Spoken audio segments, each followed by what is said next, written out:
ಮಹಿಳಾ ಮತ್ತು ಮಕ್ಕಳ ಕಲ್ಯಾಣ ಸಚಿವೆ ಲಕ್ಷ್ಮೀ ಹೆಬ್ಬಾಳ್ಕರ್ ಮತ್ತು ಇಲಾಖೆಯ ಹಿರಿಯ ಅಧಿಕಾರಿಗಳ ಸಮ್ಮುಖದಲ್ಲಿ ಮುಖ್ಯಮಂತ್ರಿ ಸಿದ್ದರಾಮಯ್ಯ ಅವರು ಇಂದು ಲಿಂಗತ್ವ ಅಲ್ಪಸಂಖ್ಯಾತರ ಮೂಲ ಹಂತದ ಸಮೀಕ್ಷೆ ಹಾಗೂ ಮಾಜಿ ದೇವದಾಸಿ ಮಹಿಳೆಯರ ಮರು ಸಮೀಕ್ಷೆಗೆ ಚಾಲನೆ ನೀಡಿದರು. ಈ ಸಮೀಕ್ಷೆಯು ದೇಶದಲ್ಲೇ ಮೊದಲು ಎಂಬ ಹೆಗ್ಗಳಿಕೆಗೆ ಪಾತ್ರವಾಗಿದೆ. ಇದರಿಂದ ಲಿಂಗತ್ವ ಅಲ್ಪಸಂಖ್ಯಾತರು ಹಾಗೂ ಮಾಜಿ ದೇವದಾಸಿ ಮಹಿಳೆಯರ ಜೀವನ ಗುಣಮಟ್ಟ ಸುಧಾರಿಸಲು ಸರ್ಕಾರ ಅಗತ್ಯ ಕ್ರಮಗಳನ್ನು ಕೈಗೊಳ್ಳಲಿದೆ.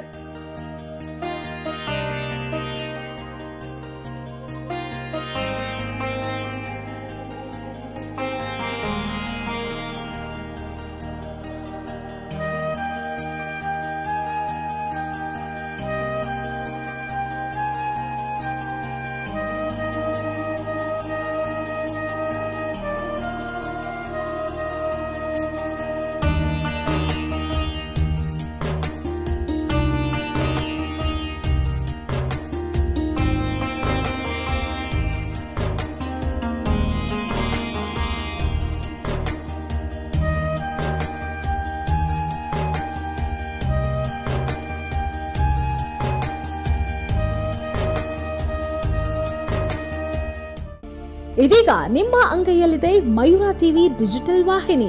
ಹೆಚ್ಚಿನ ವಿಶೇಷತೆಗಳಿಗಾಗಿ ಸಬ್ಸ್ಕ್ರೈಬ್ ಮಾಡಿ, ಶೇರ್, ಲೈಕ್, ಕಮೆಂಟ್ ಹಾಗೆ ಫಾಲೋ ಮಾಡೋದ್ರ ಮೂಲಕ ಪ್ರೀತಿ ಹಾಗೂ ಪ್ರೋತ್ಸಾಹ ನೀಡಿ.